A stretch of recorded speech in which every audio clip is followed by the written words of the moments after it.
Hi, my name is Cindy Rang. I'm Brandon Motzkus, and today's FabriChat.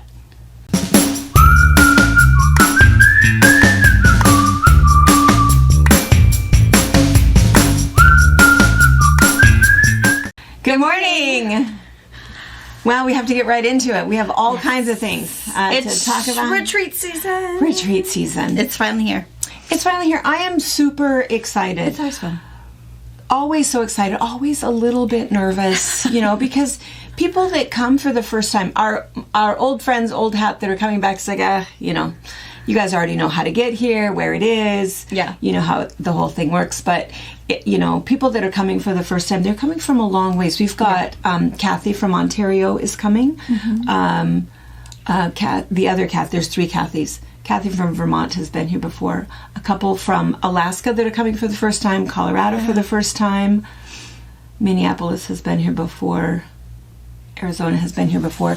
A full house. Yes. A full house. And I intended to get all of my yard work done so that the gardens were pretty and everything was nice. But even though I had expert help on Sunday. You know what was funny though on Sunday is with the moment we walked in, even Dad mentioned that she doesn't have enough flowers for today. I did not have enough flowers.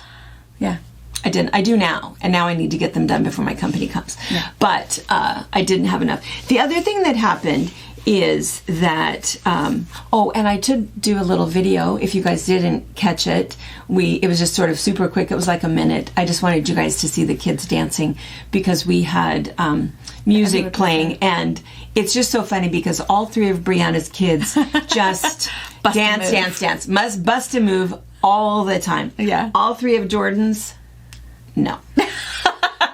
Maisie will stop what she's doing to get closer to the music to... And it's funny how she does it. She always puts her hands in the air. Like she just don't care. She does. She does. It's pretty good. It was pretty good. So I felt like you guys had to see that, first of all, which was super funny. But the other thing that happened is something that always happens, which is a water fight. Yes. But this is my version of the story. So what happens is, first of all, what you need to know is that we even have a sign that says that parental influence stops at the property line. Yeah. And when it's the Nana Papa zone, it doesn't matter. Yeah, it doesn't make any difference. And so jelly donuts and Starburst are an appropriate fruit-filled breakfast. And it's all okay because, whatever the kids want, the kids get, and it just doesn't matter. And they know it. And they know it, and they should know it. They should know it. It's perfectly okay.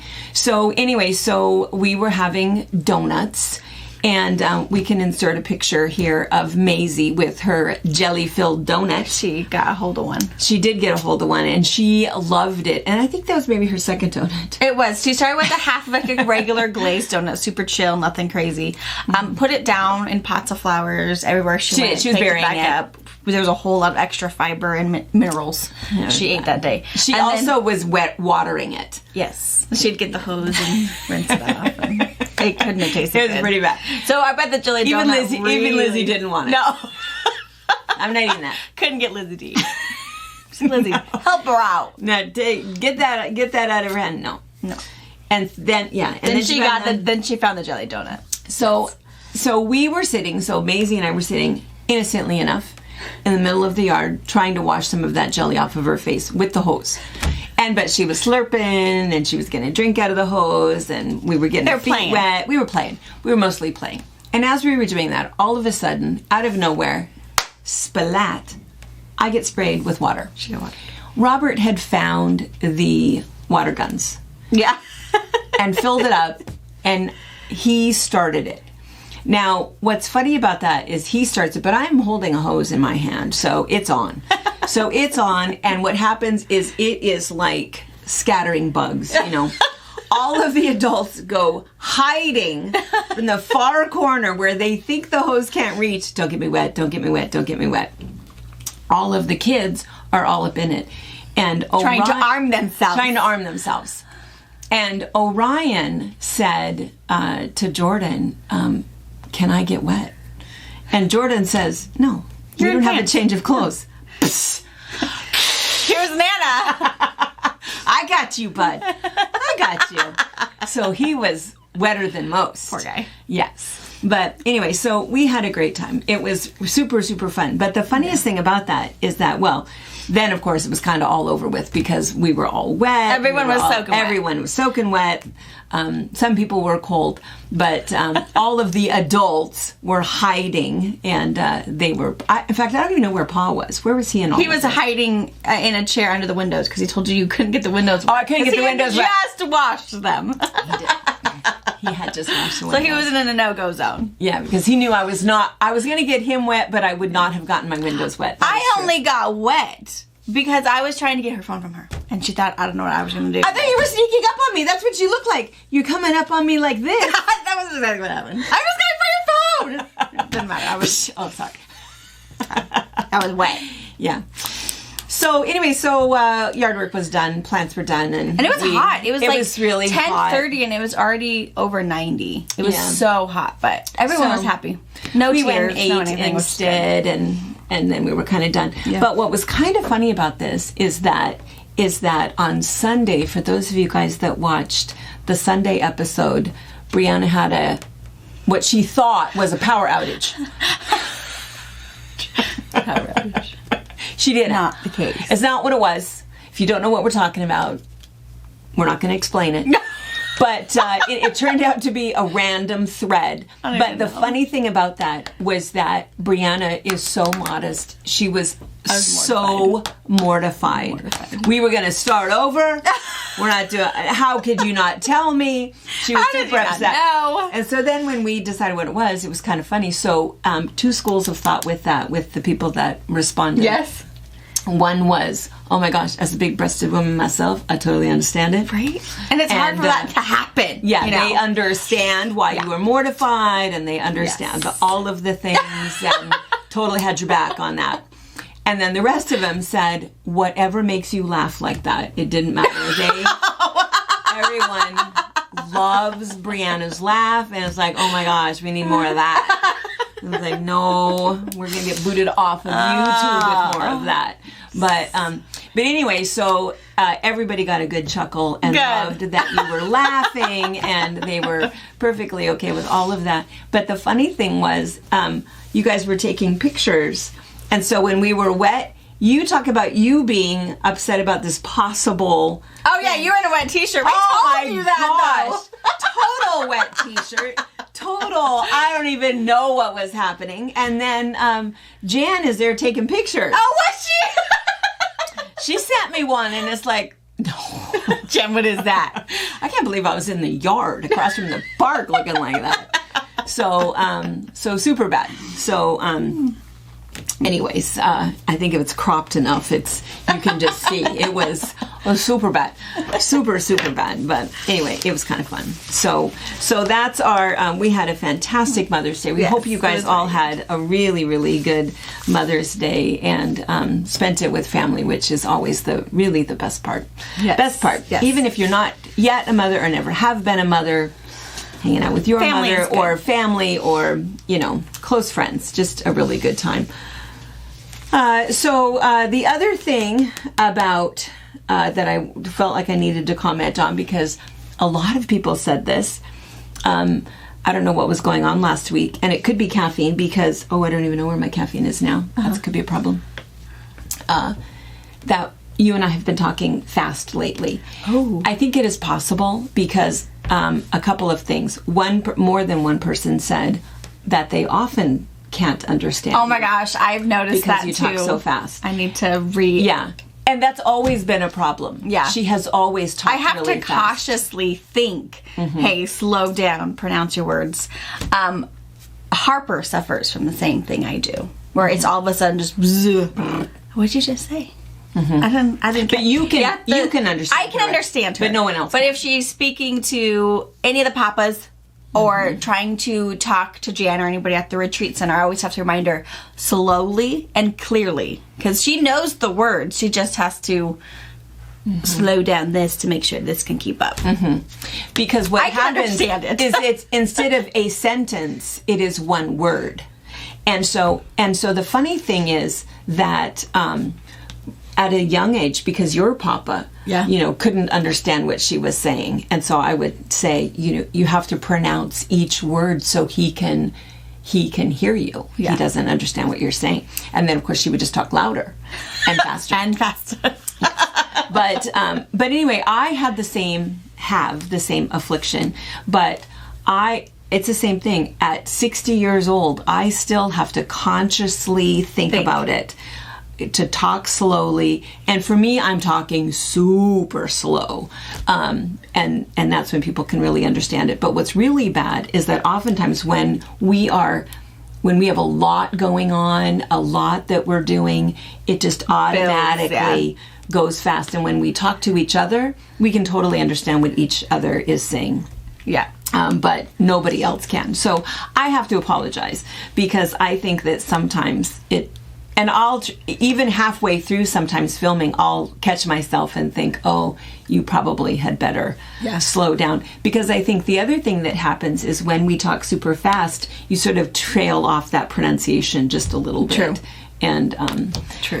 But I used to do a lot of adult education, and so I had to think about it a lot. And remind myself that I needed to pronounce every single word and have a pause, a little space bar in between each word. Yes. But what's kind of funny about that is that this first retreat that we're having that starts tomorrow is the Southern Comfort Retreat. Yeah. And so I just have to say for just a second, and not to throw shade or anything, but I think that a lot of our viewers are Southern women. Yeah. And I think a lot of our Southern women that listen to us, even when we're not talking super fast, it might be kind of hard, because I am just going to say, with all the amount of love I can muster up, no one talks as slow as Southern women. Southern lady. It's possible. Oh my gosh. And I've been hanging out with Jan Kalanick, our bestie from Alabama. She is a quilter Southern chef who's here for her second Southern Comfort Retreat. She came in early so we could hang out. Yeah. Hang out. We have the recipe book together. We're picking those up today. So excited. So excited. All new recipes from last year. And so working on the menu, working on everything. And so I've been spending a lot of time, more time than usual, with Jan, which is really, really nice. The epitome of a Southern woman. Yes. And I'm going to say that I understand it is two things that make Southern women talk really slow. One is the amount of hospitality that a Southern woman has. Absolutely. Yes. I mean, she is just so invested in the conversation, and yes, and totally pays attention, and she's not distracted. She has this constant conversation, which is really nice, and it makes me think that even when the kids are screaming and yelling behind her, she doesn't miss a beat, not distracted by that. And my belief is that when she had young ones, she probably could just keep having that conversation, pull off that shoe and fling that shoe and make contact. Yeah. Get that piece of toast, frisbee that piece of toast, and I think she could probably just do that. Yeah. And not that extreme Southern hospitality. It is a thing, and there is an attention to friendship there that is different from from us. Yeah, I think so. At least you and I. I mean, I think I'm fairly friendly, but Jan takes it to another level, which is really nice. And I think that's true of the other Southern women that I know as well. Yes. I think that's been true. The second thing about Southern women is that there's no such thing as a one-syllable word. I was going to say, how can you have a Southern drawl if you speak fast? You can't. I don't think you can. And that's the best thing about a Southern accent. Yes. I just have to say. And every word, I am losing track of the single syllable words that are now two syllables. She lives. Ribs. I remember she texted you. What does that mean? How do you say that? Rib. Corn. I love it. Everything is two syllables. Everything, which is so that takes a little bit longer. Yeah. So anyway, I think that Southern women probably have a hard time listening to us. Yeah. I think we do talk. We just need to pick up ourselves an accent. We do. We need to hang down in Alabama a little bit with Jan and pick up a drawl. Sipping some tea. Learn some hospitality. Hospitality. Yes. I'm fully into the Southern Comfort retreat. It's going to be really good. And I think last year, what was it? I can't remember. 23 pounds of butter? 23. Yeah. We're going to have to look that up to see how it ratios for this year. Yeah. I've had some palpitations just thinking about it. But no, this time it's not quite so bad. We are having ribs and we're not going to try everything at this retreat. We're going to try everything. We tried everything last retreat. We realized we were putting people into a sugar comas every couple hours, so we decided to reel that back a little bit. All of us were like, it was bad. It was really good. It was good. But we are we're having chocolate bread pudding with caramel sauce. Mm-hmm. We're having homemade pecan. I can't remember, is it pecan or pecan? She says it different. Homemade pecan pie.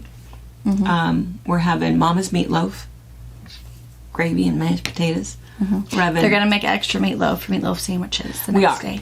I'm not a meatloaf sandwich kind of fan, but I know everybody else is. White bread and mayonnaise. Robert a little loves bit of ketchup.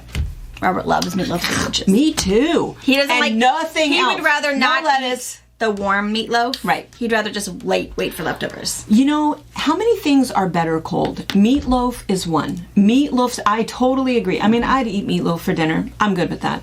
I can't wait to definitely saving it for tomorrow. Meatloaf sandwich, fantastic. Meatloaf is better cold.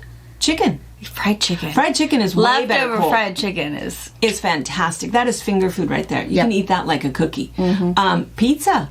I think, personally, I think pizza is better cold. Yeah. There's a bunch of them that better cold. Right? So yeah, meatloaf. I don't remember what else. Mm-hmm. Oh, something called ooey gooey chicken. I'm excited for that one. I mean, ooey gooey has got to be good. Ooey gooey, fill in whatever. Pork chops, it doesn't matter. Sign me up. Yeah. We will have this year's cookbooks available for sale, but after the retreat. Yeah. Everybody who comes gets one for free, and then they have an opportunity to purchase one. So we'll let you know about it next week on FabriChat about the books. Yeah. Cookbooks. And we'll even have one to show you. We have to go to Staples today and go get it. But. Yeah, we have to go get them. They're all bound and kind of nice. All different recipes. Yeah, so excited. Last year. Yeah. All right. Let's see. What else? Let's see. So I guess we kind of need to change gears here a little bit. We have two things that we want to talk about that are kind of serious. One is we want to talk about our friend Lori. So Lori Kirby was the recipient of these blocks. So we still have more that are coming in, and people that have emailed us that their block is coming.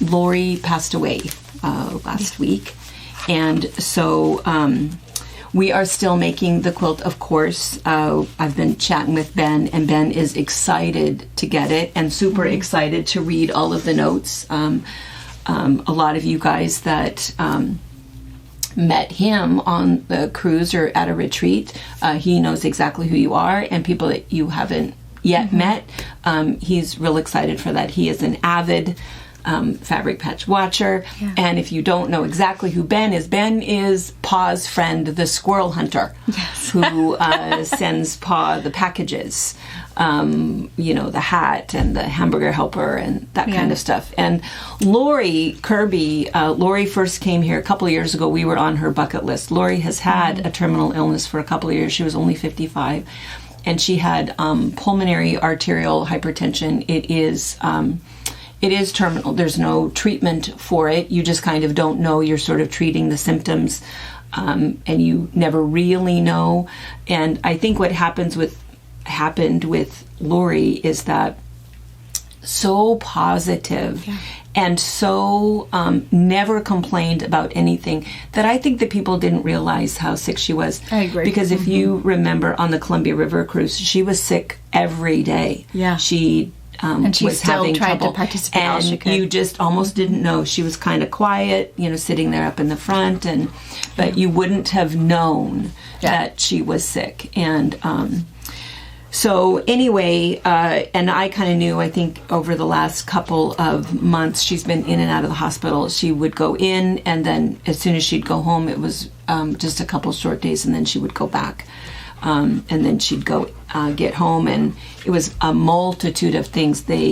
She had a blood clot in her lungs, but then the final thing was a MRSA infection that was kind of beyond control. So anyway, what we're going to do is in the link below, and even maybe at the end, we'll do a little slideshow of some pictures that are kind of fun with Lori. But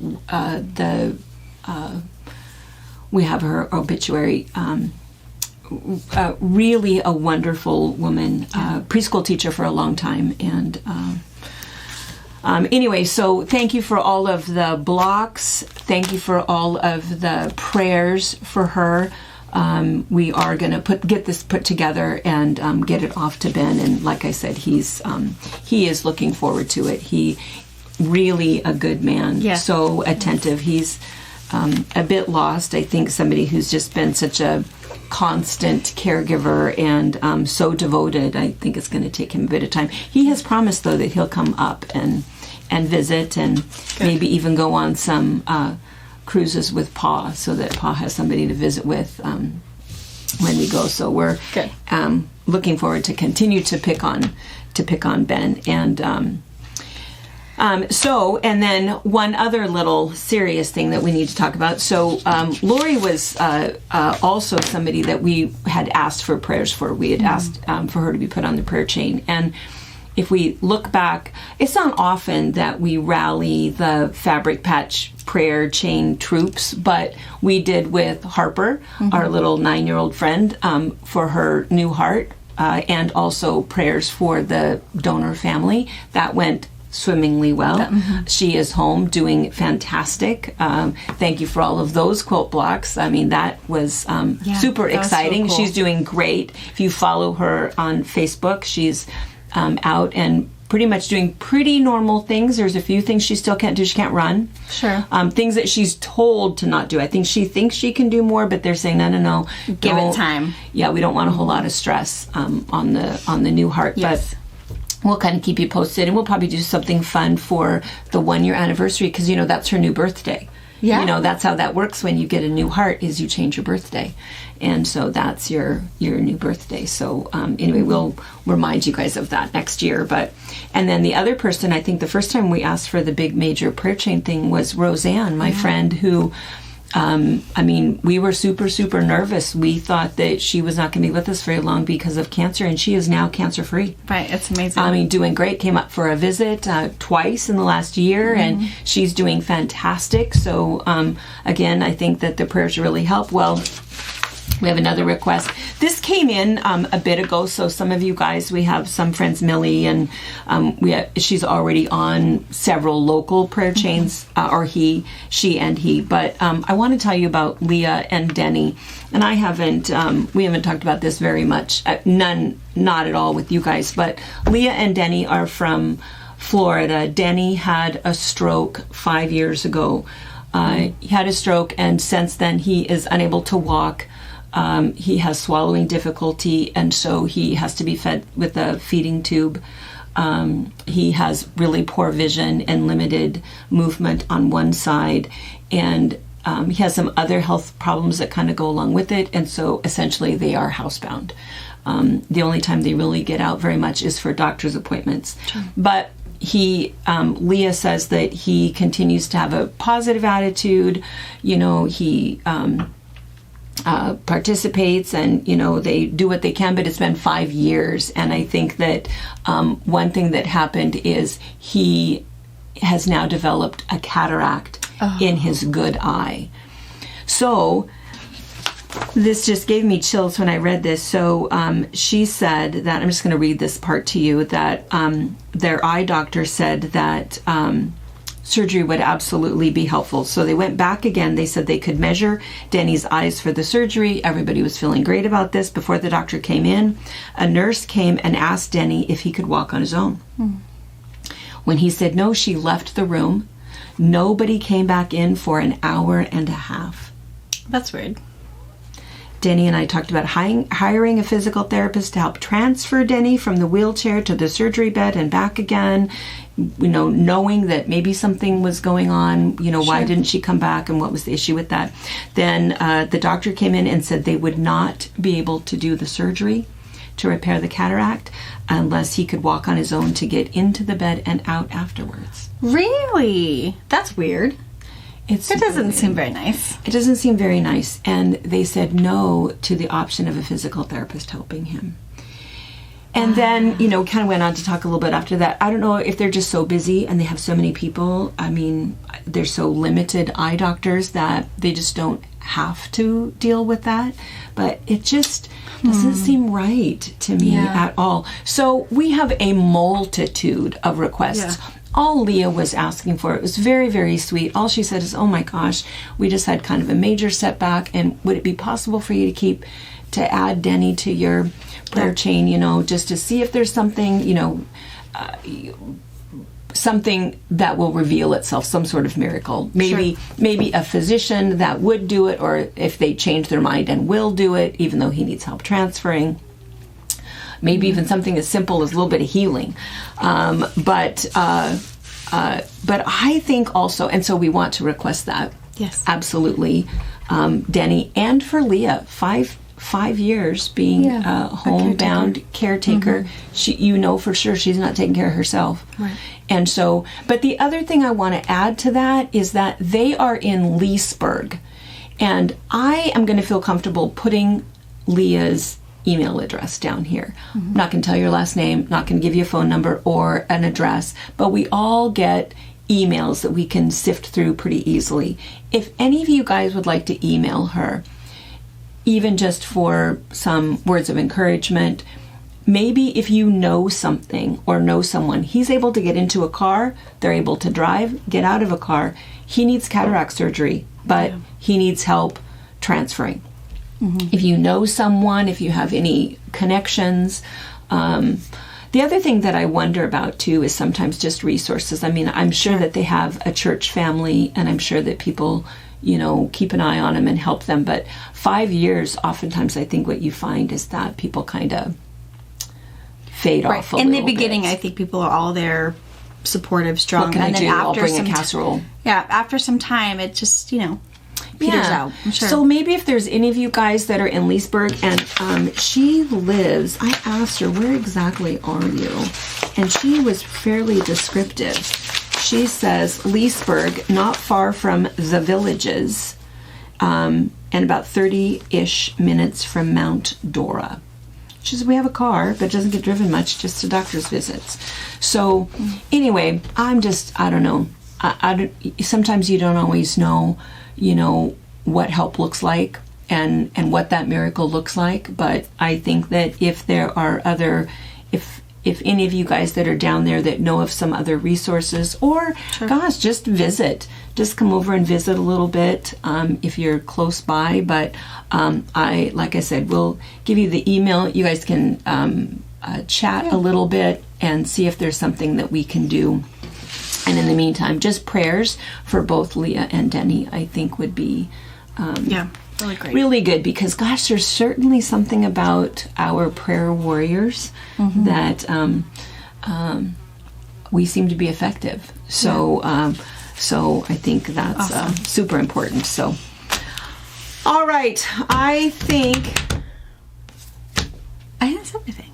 I think that's everything. Some prayers. Yeah. Prayers for Ben. Yep. He's a sad man. Yeah. Thank you for the quote blocks. We're going to show it to you when it's done. I am going to work on it during this retreat. I'm going to take it out there, and we will do some pictures for you. I kind of I decided to wait for the other blocks to come in, and Ben's got enough on his plate. And but anyway, but we'll get that done, and we'll show you again. But yes. All right, and then tonight we will do a box opening tonight. I'm sure you'll get to see Little Miss tonight. And what's funny now is that when I talk to you on the phone, I can always hear her in the background yelling, "Hi, hi, Yeah. bye." Yeah, she loves it. I think she only thinks I talk to Nana on the phone. Which probably I do. I probably only talk to you and Robert. So It's someone I know. It's someone I know. Yeah. If not, whoever I'm talking to knows who it is too. Yeah. So we were talking to Teresa Wheat. speakerphone the other day. Speakerphone, and she comes running in wanting to talk on the phone. So. Yeah, that was sweet. It's very sweet. Yeah.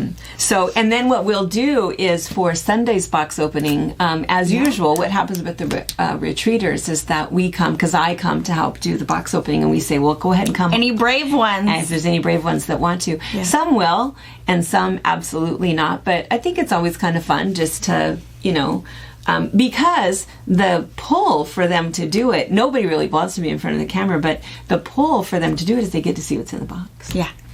And so it is just like Christmas. So you get to open the Christmas present that you could get if you wanted. Mm-hmm. Super or cool. Not. It's so super fun. yeah. So tonight it'll just be the three of us again. But then Sunday you'll get to meet a few people. And then I always think I'm going to take more shots out at the retreat center and share more information. But we'll have to try to do that. Well, that's right. Yeah, even just to do a slideshow, even if it's not even video, it's just fun crowd pictures. We could probably try it. Anna, you need to be on that. Yeah, to take pictures and do a fun post or highlights from the retreat. Yeah. Because let me mention one other thing. Because this particular weekend is the Sandblaster Open. Oh, that's gonna be so much fun. It's the golf course. Yes. Fundraiser. Saturday. It's it's a soap lake in the center of town. We have the greenest golf course in the world because we don't water anything. It's all sagebrush and rocks. Yeah. Also known as the worst golf course in America. You haven't heard that story before. It also levels the playing field. If your kid or your brother or your husband is like a fantastic golfer and you hate golfing, you're gonna beat him. Yeah, bring it. Bring it on. Yeah. Think you can go around that big thing sagebrush? Probably not. Yeah. If you hit it too hard, you're out of bounds. Yeah. You'll never find it again. Yeah. It is a pretty fun thing. So part of it too is that, I forgot to warn everybody, we do a little dress up thing. And so, you have to find your plaid and your, knickers. I don't know. Hey, there's enough thrift stores between Soap Lake and Euphrates. There's a lot. We can find some stuff. Some Argyle saps. Yeah, so there's dress up. Not required, but it's pretty fun. It's fun. So there's dress up. And then the other thing is, of course, good luck getting the ball where it's supposed to go, because there's basalt rocks and sagebrush everywhere. But even if you get it close, the other thing, and people think I'm kidding, but I am totally telling you the truth, there is nesting buzzards that live there. They will take it. They'll take your egg. I mean, ball. They will take it. They will take it. We try to golf with those bright orange or those lime green balls. Because it doesn't look like an egg. It won't look like they don't really know if they want that or not. Yeah. And also when you're off searching for it amongst the ticks, sagebrush, you can find your ball. So it's pretty fun. So we have a team. I don't know yet who it will be, but I've purchased a team. So we'll see. Awesome. Who's going to volunteer or who will be selected randomly to go represent the Fabric Patch in the Sandblaster Open. And if you're local and you just want to come out, it's a fundraiser. It's fairly inexpensive. I think it's $25 for a team of 4, or I think it's $10, and then they'll put you on a team. It is limited amounts, but it's fun just to watch. I was going to say, you can also just bring an umbrella and a lawn chair and just hang out. Yeah, a beverage. Yeah. And if you don't have a beverage, we are kitty corner from the Del Red Pub. So, it's just a really fun time. So it'll be really nice. And that's this Saturday, so. Cool. All right. We'll see you guys tonight. Bye. Bye. Thank you for watching our video. We invite you to leave a comment, hit the like button, or better yet, subscribe to our channel so you never miss an episode. You can also visit our Instagram, Twitter, Facebook, or Pinterest pages, or find all of those things and our online store at fabricpatch.net.